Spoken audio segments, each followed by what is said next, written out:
Depuis 1950, le couple de centenaires ne se quitte plus, à eux deux, ils ont 201 ans. André et Jacqueline, sont tous les deux centenaires et un couple à cet âge-là, si est chose rare. Lui est originaire de Toulouse, elle de Marseille. André était dessinateur aéronautique tandis que Jacqueline était secrétaire de direction quand elle a rencontré, à l'usine de Marignane, celui qui partage désormais plus 70 ans de sa vie. Jacqueline lui a alors fait découvrir les calanques qu'ils n'ont plus quittés.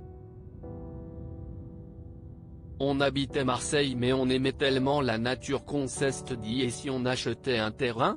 Raconte André, assis à la table d'un bar, devant son café serré.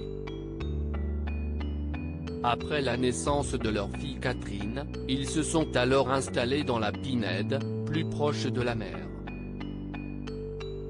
À l'époque on a eu le terrain pour une bouchée de pain, confie le dessinateur qui a d'ailleurs fait les plans de cette maison dans laquelle ils habitent toujours. Mais le plus incroyable, si est qu'ils y vivent seuls, de manière encore, presque, tout à fait autonome. Depuis que ma mère a perdu un œil, des infirmières viennent 1 à 2 fois par jour. Ça me rassure de savoir qu'il y a quelqu'un qui passe dans la maison parce qu'à cet âge-là ce qui est dangereux ce sont les chutes, confie Catherine, assise à la table d'un café entre ses deux parents. Elle vit à Toulouse, mais vient 1 fois par mois leur rendre visite. Passé 100 ans, André et Jacqueline continuent de se déplacer pour faire des courses, aller au cinéma, manger au foyer les midis en semaine, ou encore se promener au plateau de Valençol. André conduit encore un peu, dans un rayon de 2 à maximum de la maison comme il le précise. Point au plus près de la nature, leur secret de longévité ? Ils vous répondront tout simplement qu'ils mangent beaucoup de fruits et de légumes. Monsieur est le roi des salades, à en croire leur fille Catherine. Si en semaine il mange tous les midis au foyer, madame est au fourneau tous les soirs et les week-ends. Les bienfaits d'une cuisine simple, méditerranéenne, et d'une vie sans trop d'excès. Mon père boit toujours un seul verre de vin rouge à chaque repas, et apparemment ça conserve, plaisante Catherine. Toute notre vie, on a été très actifs, confiait André devant sa tasse de café serré.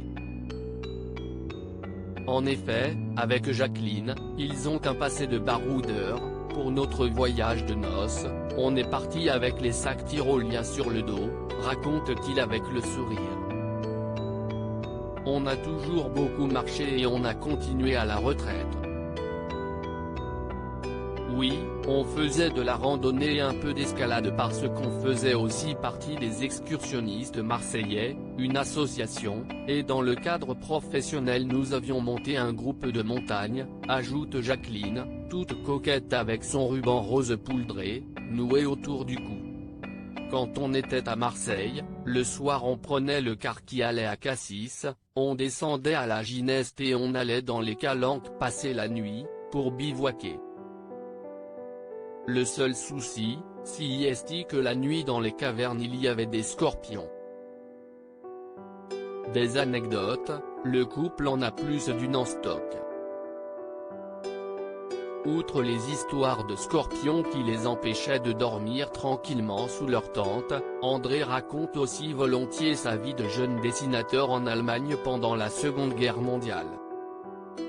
Une période pour le moins marquante. On pourrait rester des heures à les écouter raconter des épisodes de leur longue vie. D'autant plus qu'ils ont une mémoire impressionnante, surtout quand on sait que Jacqueline a soufflé sa 101e bougie le 26 mai 1920. Si est même une des qualités dont elle se targue, mon docteur est toujours très étonné de ma mémoire sélective. Il m'a dit que mon cerveau était une grosse éponge qui absorbe ce qu'elle veut et rejette tout le reste. Et ce ne sont pas les bons souvenirs qui manquent.